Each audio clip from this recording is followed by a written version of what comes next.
C'est dans cette cité du 15e arrondissement de Marseille, cité du Castellas, que le bilan est le plus lourd. 2 morts et 2 blessés cette nuit dans une fusillade.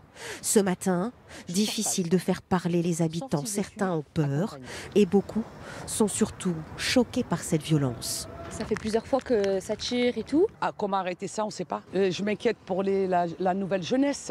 La jeunesse et des adolescents pris pour cible. Plus loin, cette nuit encore, ce sont 3 mineurs qui sont touchés dans cette rue du 2e arrondissement.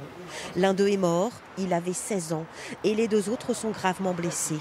Un drame dans ce quartier où là aussi, on ne comprend pas cette escalade. Là, 2 jeunes, ils étaient là, il y en a un qui est parti de l'autre côté, voilà.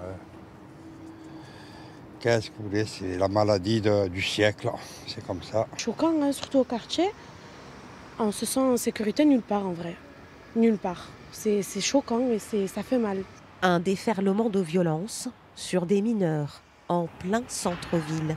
Car cette rue se situe à 2 pas de l'un des quartiers les plus commerçants de Marseille. Ce matin, de nombreux habitants s'inquiètent de ces fusillades. C'est triste de voir effectivement un gamin de 16 ans tué pour trafic de drogue. L'image de Marseille, c'est quoi? C'est la violence. On parle de Marseille, les gens ils pensent direct aux fusillades ou à la drogue, tout ça. Les gens ont peur et je pense que oui, c'est un sujet dont on devrait prendre un peu plus la mesure en plein centre-ville d'une grosse ville comme Marseille, qui est la 2e ville de France.